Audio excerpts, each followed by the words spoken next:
Hello my dear students, welcome to Advait education. मैं दीपाली पांडे आप सभी का वेलकम करती हूँ अद्वैत एजुकेशन पर। तो हम साइंस की सीरीज में आगे बढ़ते हुए आज हम नेक्स्ट क्वेश्चंस देखने वाले हैं। टॉप 100 क्वेश्चंस की हम बात कर रहे हैं, जिसमें हमने पहली सीरीज देख ली है। लास्ट लेक्चर में मैंने 15 क्वेश्चंस डिस्कस किए इलेक्ट्रिसिटी से रिलेटेड, तो आशा करती हूँ सभी को क्लियर हुए होंगे, है ना। चलिए आगे बढ़े। आज हम नेक्स्ट क्वेश्चंस देखते हैं कि आगे के क्वेश्चंस क्या कह रहे हैं। आज का पहला क्वेश्चन है आपके सामने, The value of 1 kilowatt hour is, यानी कि 1 किलोवाट घंटा जो है उसका मान कितना होता है। ऑप्शंस है आपके पास, क्या 10 टू द पावर 3 जूल होता है, या 10 टू द पावर 5 होता है, या 3.6 इंटू 10 टू द पावर 3 होता है, या कि 3.6 into 10 to the power 6 joule होता है। तो हमने देखा था लास्ट ही लेक्चर में क्या क्या देखा था कि जो 1 किलोवाट आवर होता है उसकी वैल्यू को हम क्या कहते हैं, 1 यूनिट कहते हैं 1 kilowatt hour is equal to 1 unit. साथ ही जो 1 किलोवाट आवर होता है, 1 किलोवाट घंटा जो होता है, उसकी value 3.6 into 10 to the power 6 joule भी होती है। तो इसलिए अपना हो जाएगा ऑप्शन 1। इस चीज को आप ध्यान में रखेंगे, क्वेश्चंस पूछ लेता है। 1 किलोवाट आवर की जो वैल्यू होती है वो कितनी होती है, 3.6 into 10 to the power 6 joule. Option A is the correct answer. चले नेक्स्ट आगे बढ़े। चलिए नेक्स्ट क्वेश्चन देखते हैं। अगला क्वेश्चन कह रहा है, अगला क्वेश्चन कहता है कि by whom the laws of electrical decomposition, विद्युत अपघटन का नियम किस साइंटिस्ट द्वारा दिया गया था।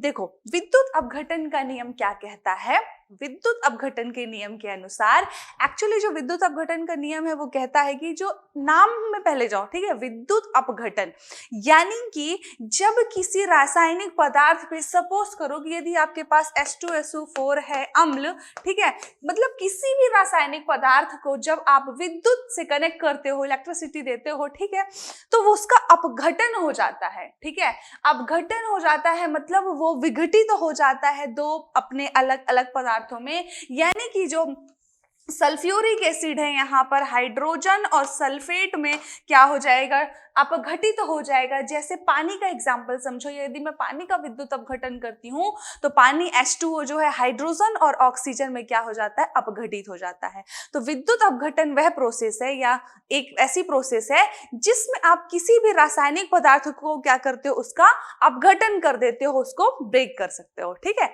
तो क्या है, इसका बहुत सारा एडवांटेज है, इसलिए विद्युत अपघटन क्या है, एक एडवांटेजियस प्रोसेस है। तो विद्युत अपघटन के नियम जो हैं किसके द्वारा दिए गए थे, इस प्रोसेस को पहली बार माइकल फैराडे जी ने खोजा था, इसलिए क्या कहेंगे, विद्युत अपघटन के नियम फैराडे द्वारा दिए गए थे। क्लियर है। चलिए आगे देखते हैं। अगला क्वेश्चन कह रहा है which one of the following is paramagnetic in nature. देखो पैरामैग्नेटिक या कि कहें अनुचुंबकीय, इनमें से कौन सा अनुचुंबकीय है, कह रहा है क्या आयरन है, हाइड्रोजन है, ऑक्सीजन है या नाइट्रोजन है। ठीक है, चलिए अपन देखते हैं, फिर पहले देख लें कि अनुचुंबकीय क्या होता है ना। जो अपना इसका डिवीजन किया गया है ना बेटा, यानी कि मैग्नेटिज्म का जो डिवीजन है वो कितने प्रकार से, टाइप्स ऑफ जो मैग्नेटिज्म है वो देखो, ये तो बोल रहा है पहले बेसिकली दो, नेट और नो नेट, यानी कि इन तीन से आपको नेट मैग्नेटिज्म कुछ ना कुछ मिलेगा, लेकिन इन दोनों से कोई भी आपका नेट मैग्नेटिज्म नहीं होने वाला है, यानी कि जीरो मैग्नेटिज्म मिलने वाला है। समझ रहे हो, जीरो मैग्नेटिज्म मिलेगा। तो जो नेट मैग्नेटिज्म देते हैं वो होते हैं आपके तीन, ferromagnetism, ferrimagnetism and paramagnetism.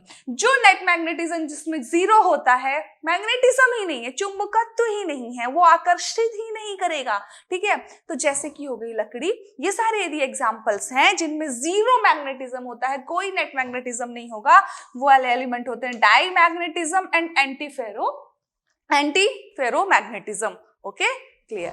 चलिए नेक्स्ट देखते हैं कि देखो यहाँ पे बना हुआ है आपका जो फेरोमैग्नेटिज्म होता है वो कौन से मटेरियल होते हैं। अभी अभी हमने देखा है कि हमारे दो ऐसे हैं, एक डायमैग्नेटिज्म और एक एंटी फेरोमैग्नेटिज्म, जिनमें हमारा नेट मैग्नेटिज्म कुछ भी नहीं होता, जीरो होता है, लेकिन इन तीनों में हमारा कुछ ना कुछ मैग्नेटिज्म वहां पर विद्यमान होता है, उपस्थित होता है। क्लियर?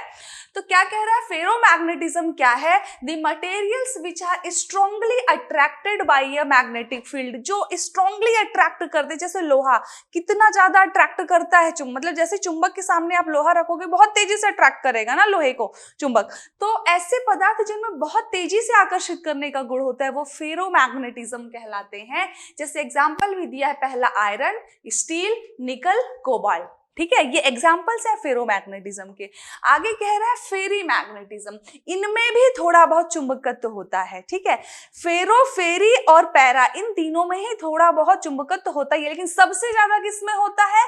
फेरोमैग्नेटिज्म में होता है। सबसे ज्यादा चुंबकत्व किसमें था? फेरोमैग्नेटिज्म में होता है, जिसमें कि सारे ही एटम्स क्या होते हैं, आप देखो एक ही दिशा में अलाइन होते हैं। सारे जो है इसके एटम्स जो है एक ही दिशा में अलाइन होते हैं। ये एटम्स का दिशा मतलब जो उनके अंदर एकदम छोटे छोटे मैग्नेट हैं, है ना, एकदम छोटे छोटे मैग्नेट है, उनकी जो दिशा है सबकी एक ही दिशा में होती है, जिसकी वजह से वो तेजी से आकर्षित करते हैं किसी भी चीज को।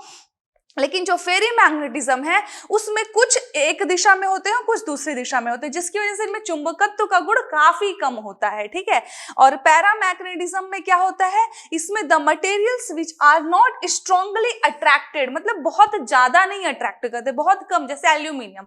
एल्यूमिनियम क्या एग्जाम्पल है पैरामैग्नेटिज्म का, जिसमें क्या होता है कि उतना तेजी से अट्रैक्ट करने का गुण नहीं होता। एग्जाम पॉइंट ऑफ व्यू से कितना इंपॉर्टेंट है, बस इतना समझो कि जो है आयरन किसका एग्जाम्पल है? फेरोमैग्नेटिज्म का, पूछ सकता है नेक्स्ट टाइम। ठीक है, फिर आपका ये डायामैग्नेटिज्म एंड एंटी फेरोमैग्नेटिज्म में कोई मैग्नेटिज्म नहीं होता। ठीक है, और बाकी तो अपना क्वेश्चन क्या था, अपन आते हैं अपने क्वेश्चन में। अपना क्वेश्चन कह रहा था कि इनमें से पैरामैग्नेटिक कौन है? तो भाई आयरन तो अभी अभी हमने देखा कि आपका फेरोमैग्नेटिक है, सबसे ज्यादा अट्रैक्शन देता है, तो फेरोमैग्नेटिक है। तो इसका आंसर जो है कि पैरामैग्नेटिक इन नेचर क्या होता है आपका? Oxygen. So oxygen is the example of paramagnetism. ठीक है, पैरामैग्नेटिज्म का पूछा जाए यानी कि जो अणुचुंबकीय है उसका उदाहरण क्या हो जाएगा?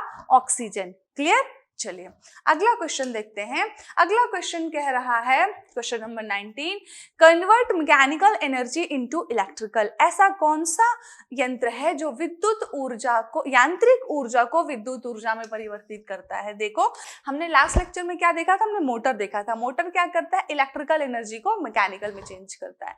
तो यहाँ उल्टा पूछा हुआ है कि यांत्रिक ऊर्जा को विद्युत ऊर्जा में परिवर्तित करना है, यानी कि उसका काम कौन करेगा? जनरेटर करेगा। जनरेटर का काम क्या है? जनरेटर का काम क्या है? मैकेनिकल एनर्जी को किसमें कन्वर्ट करना? आपकी इलेक्ट्रिकल एनर्जी में कन्वर्ट करना। जबकि मोटर का काम क्या है? इलेक्ट्रिकल एनर्जी को किसमें कन्वर्ट करना? मैकेनिकल एनर्जी में कन्वर्ट करना। तो इन दोनों को आप साथ में याद रखेंगे, जनरेटर और मोटर को। ऐसे आप याद रखेंगे कि सपोज करो कि ये क्या है आपका? जनरेटर है, ये क्या है आपका? मोटर है। ठीक है, जनरेटर इलेक्ट्रिसिटी जनरेट कर रहा है, प्रोड्यूस कर रहा है, बना रहा है, और मोटर इलेक्ट्रिसिटी का किसी अनदर चीज में यूज कर रहा है। ऐसे आप याद रखेंगे। जनरेटर मतलब जनरेट करेगा, यानी कि मैकेनिकल एनर्जी को इलेक्ट्रिकल में कन्वर्ट करेगा। मोटर इलेक्ट्रिकल एनर्जी को अगेन मैकेनिकल में कन्वर्ट कर देगा। क्लियर? दोनों को अपन साथ में याद रखेंगे।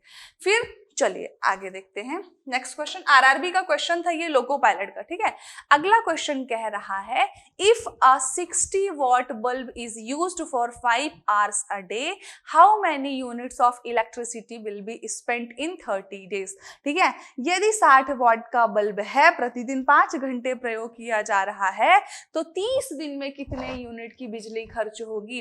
भाई 30 दिन में बिजली का खर्च लास्ट लेक्चर में भी क्वेश्चन किया था, उसमें एक दिन का पूछा था, यहां पर 30 दिन का पूछ रहा है। आइए सॉल्व करते हैं। ठीक है,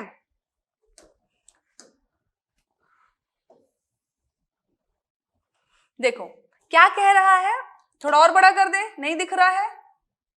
अभी दिख रहा है? चलो ठीक है, क्या कह रहा है क्वेश्चन? क्वेश्चन कह रहा है अपना कि यदि 60 वॉट का बल्ब है, यानी कि पावर इज इक्वल टू दिया हुआ है आपका 60 वॉट, 5 घंटे, टाइम कितना दिया हुआ है? टाइम इज इक्वल टू है 5 आवर।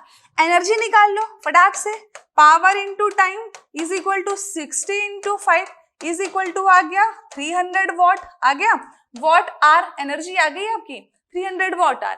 तो एनर्जी इज इक्वल टू हो गया 300 वॉट आर। अब क्या कह रहा है, ये एनर्जी निकले कितने दिन की, एक दिन की। अभी हमने सिर्फ एनर्जी निकाली है, ठीक है। लेकिन क्वेश्चन ये नहीं है, क्वेश्चन है 30 दिन में कितनी खपत होगी। यदि पूछता एक दिन में कितनी खपत होगी तो अपन कह देते हैं 300 वॉट आर। किलोवाट में चेंज कर दो इसको, यूनिट में भी चेंज कर लेते हैं अपन। भाई हमको पता है, एक बात बताओ, 1 kilowatt is equal to 1000 watt होता है ना, लास्ट लेक्चर में किए हैं, ठीक है। 1 kilowatt is equal to 1000 watt अपन ने किया है। जब इतना अपन को पता है तो यहाँ पर 300 वॉट को हम क्या कर सकते हैं, इज इक्वल टू हो जाएगा 0.3 किलोवाट आर हो जाएगा। तो एनर्जी इज इक्वल टू आ जाएगी 0.3 यूनिट। इतना क्लियर हुआ, इतना क्लियर हुआ, क्लियर हुआ कि नहीं हुआ? थोड़ी सी मैथ्स है यार, डिवाइड ही करना है, ठीक है। चलो उसके बाद देखो एनर्जी आ गई अपनी, लेकिन पूछ रहा है एक दिन में कितना यूज कर रहे हो, 0.3 यूनिट। तो पूछ रहा है 30 दिन में कितना यूज करोगे, तो 30 दिन में हो जाएगा 30 into 0.3 is equal to 9 unit बिजली हम क्या करेंगे, यूज करेंगे। ऑप्शन हो जाएगा B, 9 unit. Clear? Last question में क्या था, एक दिन का पूछा था, हमने नीचे मल्टीप्लाई नहीं करना पड़ा, ठीक है। और बड़ा ही इजी सा था वो, हमने सीधा एनर्जी निकाली और हमारा आंसर आ गया था। थोड़ा सा इसमें और मैथ्स लगी कि भाई एक दिन का नहीं 30 दिन में पूछा, अगली बार 60 दिन का पूछेगा, 2 महीने का बोल देगा, तो भी अपन क्या करेंगे 60 से मल्टीप्लाई कर देंगे, ठीक है। क्वेश्चन को थोड़ा सा ट्विस्ट करते रहता है। क्लियर? चलिए अगला क्वेश्चन देखते हैं। नेक्स्ट क्वेश्चन क्या कह रहा है, which is a false statement about resistance of a wire.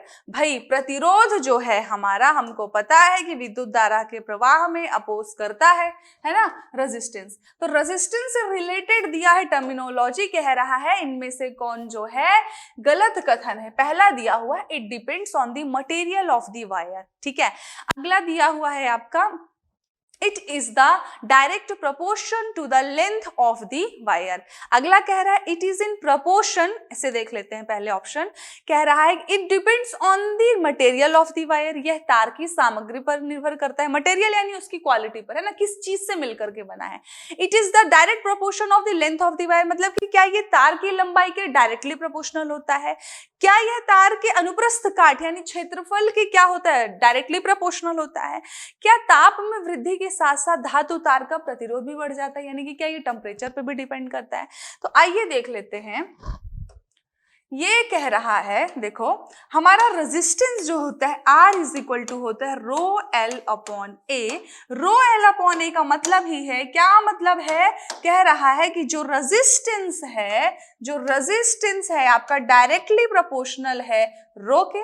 R is directly proportional to L and R is inversely proportional to A, यानी कि हमारा जो प्रतिरोध है वो बिल्कुल, भाई ये तो किस चीज से मिलकर के बना है इस पे तो निर्भर करता ही है, ठीक है।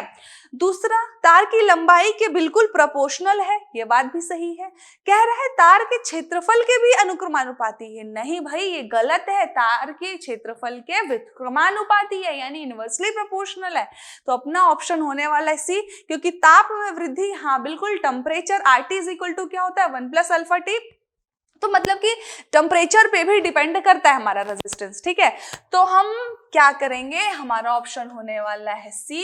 आइए देखते हैं अपना ऑप्शन, यहाँ से अपना ऑप्शन कौन सा होने वाला है, सी। यह तार के अनुप्रस्थ काट के व्युत्क्रमानुपाती होता है, लेकिन यहाँ पर अनुक्रमानुपाती, क्योंकि क्वेश्चन में पूछा था कि कौन सा गलत कथन है, तो हम कहेंगे भाई ये वाला गलत कथन है, सी नंबर। क्लियर? चलिए नेक्स्ट क्वेश्चन देखते हैं। अगला क्वेश्चन कह रहा है which of the following is the best insulator. इनमें से कौन सा बेस्ट इंसुलेटर है, लकड़ी, कपड़ा, कांच, कागज, ठीक है। SSC 2006 का क्वेश्चन है, कह रहा है इनमें से कौन सा बेस्ट इंसुलेटर। भाई इंसुलेटर क्या होता है, मैडम ने तीनों चीज बताई है, क्या क्या बताई है, कंडक्टर, सेमीकंडक्टर, इंसुलेटर, सुपरकंडक्टर भी बताया, ठीक है। लेकिन अपन बात करते हैं कंडक्टर क्या होता है। कंडक्टर ऐसे पदार्थ हैं जिनमें से होकर के विद्युत धारा का प्रवाह होता है, बताया था, ठीक है। सेमीकंडक्टर क्या है, कुछ ऐसे भी तत्व हैं जिनको मटेरियल्स जो पर्टिकुलर टेम्परेचर पर, यानी हम कुछ टेम्परेचर उनका बढ़ाते जाएं या कि हम उनमें कुछ अशुद्धियां मिला दें, तो वो क्या होते हैं, विद्युत धारा के चालक बनते हैं अथवा वो कुचालक ही रहते हैं। तीसरा है इंसुलेटर या कुचालक, जिनमें से होकर के विद्युत धारा का प्रवाह होता ही नहीं है, वो कहलाते हैं इंसुलेटर। ठीक है, यहां पर पूछ रहा है इंसुलेटर, यानी जिनमें से विद्युत धारा का प्रवाह होता ही नहीं। भाई यहाँ पर जितने भी एग्जाम्पल हैं, इनमें से किसी में भी विद्युत धारा का प्रवाह नहीं होता। लेकिन थोड़ा ध्यान से सोचो, कह रहा है बेस्ट इंसुलेटर कौन सा है, तो बेस्ट इंसुलेटर के लिए एक बात बताओ, लकड़ी यदि गीली है, लकड़ी यदि गीली है तो क्या वो बेस्ट इंसुलेटर होगी? नहीं होगी। भाई कपड़ा यदि गीला है, ठीक है, पेपर यदि गीला है, बता रही हूं, यदि उनमें ह्यूमिडिटी पहुंच गई तो वो इंसुलेटर का काम नहीं करेंगे, फिर करंट फ्लो हो जाए। कई बार आप क्या करते हो, गीले हाथ से आप छू देते हो प्लग्स को तो लग जाता है करंट, लगता है ना? लगा है किसी को? चलो ठीक है, मतलब बता रही हूँ लग जाता है ना अपन को। लेकिन कांच एक ऐसी चीज है, ग्लास एक ऐसी चीज है कि जिस पर नमी का इफेक्ट नहीं होगा। ठीक है, इसलिए हमारा बेस्ट इंसुलेटर यदि हम बोलेंगे तो हम कांच को बोलेंगे। क्लियर? चलिए अगला क्वेश्चन कहता है, नेक्स्ट क्वेश्चन कह रहा है कि the dynamo which is used to produce electricity, यानी कि डायनेमो जिसके द्वारा विद्युत उत्पादन किया जाता है, उसमें से क्या है वास्तव में। ठीक है, पहला ऑप्शन क्या कह रहा है, आयंस के स्रोत के रूप में कार्य करता है, या इलेक्ट्रिक चार्ज का स्रोत होता है, या ऊर्जा का क्या होता है, परिवर्तक होता है, या इलेक्ट्रॉन का स्रोत होता है। एक बात बताओ मुझे, डायनेमो क्या कर रहा है, आपकी इलेक्ट्रिसिटी जनरेट कर रहा है। ठीक है, यानी एक फॉर्म से दूसरे फॉर्म में क्या कर रहा है, चेंज कर रहा है। ठीक है, आपका ऊर्जा को एक फॉर्म से दूसरे फॉर्म में ले जा रहा है। तो कौन सा ऑप्शन है भाई, आयंस का कोई रिलेशन नहीं है। ठीक है, इलेक्ट्रिक चार्ज का भी स्रोत नहीं है, हाँ ऊर्जा का परिवर्तक हो सकता है क्योंकि वो इलेक्ट्रॉन का भी स्रोत नहीं है। तो आपका क्या ऑप्शन हो जाएगा कि ऊर्जा का परिवर्तक होता है, इसलिए it is a converter of energy, dynamo is a converter of energy. Clear? चलिए अगला क्वेश्चन कह रहा है, the heat of the fibre of a burning electric bulb is usually, जलते हुए विद्युत बल्ब के तंतु का तापमान सामान्यतः कितना होता है, कितना होता है? 100 डिग्री सेल्सियस, 1000, 2000 या 3000 से 3500 के बीच में। तो हमने लास्ट लेक्चर में देखा था कि जो हमारा विद्युत बल्ब होता है उसका जो फिलामेंट होता है वो टंगस्टन का बना होता है। तो क्या कह रहा है कि जलते हुए विद्युत बल्ब, जब आप इलेक्ट्रिक बल्ब ऑन कर देते हो तो उसमें जो टेम्परेचर उसका होता है वो हमारा होता है 2000 डिग्री सेल्सियस से 25 डिग्री सेल्सियस तक होता है, 2000 से 2500 के बीच में होता है। क्लियर? ये क्वेश्चंस भी पूछा गया है आपका। ठीक है, रेलवे में पूछा गया है 2007 का क्वेश्चन। ठीक है, क्लियर रहे? याद रहेगा 2000 से 2500 डिग्री सेल्सियस तक का टेम्परेचर होता है जलते हुए विद्युत बल्ब का। चलिए नेक्स्ट क्वेश्चन क्या कहता है, कह रहा है not get can be express, not gate जो है किसके द्वारा दर्शाया जा सकता है? क्या एक डायोड के द्वारा, या दो डायोड के द्वारा, या सिंगल इंसुलेटर, या सिंगल ट्रांजिस्टर? हमारा जो नॉट गेट होता है क्या होता है, पहले तो पता है कि हमें 3 बेसिक गेट होते हैं। ठीक है, एंड होता है और नॉट गेट होता है, बेसिक गेट्स हैं। ठीक है, अब कह रहा है नॉट गेट इनमें से किससे रिलेटेड है? एसएससी 2013 का क्वेश्चन है, 2013 का। तो आइए देखते हैं, हमारा जो नॉट गेट है एक्चुअल में क्या होता है? नॉट गेट क्या है? इट मींस यदि आप 0 दे रहे हो तो वैल्यू आएगी 1, 1 दे रहे हो तो वैल्यू आएगी 0, यानी सीधे से समझो रिवर्स कर देता है ना। क्या दिया है? 0 है तो 1, 1 है तो 0। यदि आपका ए इनपुट है तो ए बार इज द आउटपुट हो जाएगा। और हम क्या करते, जब भी आपका ने कोई भी इनपुट दिया तो यहाँ पर ये क्या इंडिकेट कर रहा है, ये उसको रिवर्स कर देगा। यदि आपने ए इनपुट दिया तो ए का वार। ठीक है, तो इसका जो रिप्रेजेंटेशन होता है वो आप एक ट्रांजिस्टर के थ्रू यूज करके बनाते हो। जैसे एंड गेट है उसमें 2 ट्रांजिस्टर यूज होते हैं उसका रिप्रेजेंटेशन करने के लिए, वैसे नॉट गेट में आपका सिंगल ट्रांजिस्टर यूज होता है। तो आप क्या ऑप्शन सेलेक्ट करोगे कि एक सिंगल ट्रांजिस्टर के द्वारा हम क्या करते हैं, उसके द्वारा भी हम नॉट गेट को रिप्रेजेंट करते हैं। तो क्या हो जाएगा, देखो option D is the correct answer. Clear?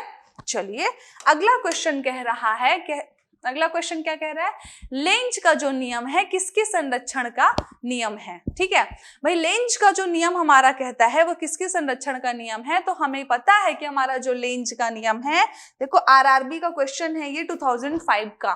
ठीक है, लेंज का नियम जो है लेंज का नियम हमारे ऊर्जा संरक्षण के नियम को बताता है। ऊर्जा संरक्षण का नियम है कि ऊर्जा को हम ना ही उत्पन्न कर सकते हैं ना ही डिस्ट्रॉय कर सकते हैं, ठीक है। Energy can neither be created nor be destroyed. तो जो हमारा लेंज का नियम है वो जो है ऊर्जा के नियम से क्या है, संबंधित है। इसलिए क्या हो जाएगा इसका, option A is the correct answer.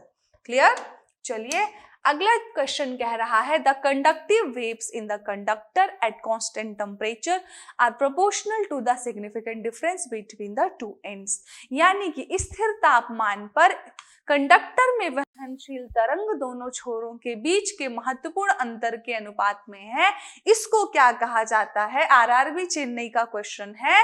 तो इसको हम, भाई जूल का नियम तो है नहीं, ठीक है, लेंज का नियम भी नहीं है, फैराडे का भी नियम नहीं है, इसको हम कहते हैं ओम का नियम। ओम का नियम कहलाता है ये।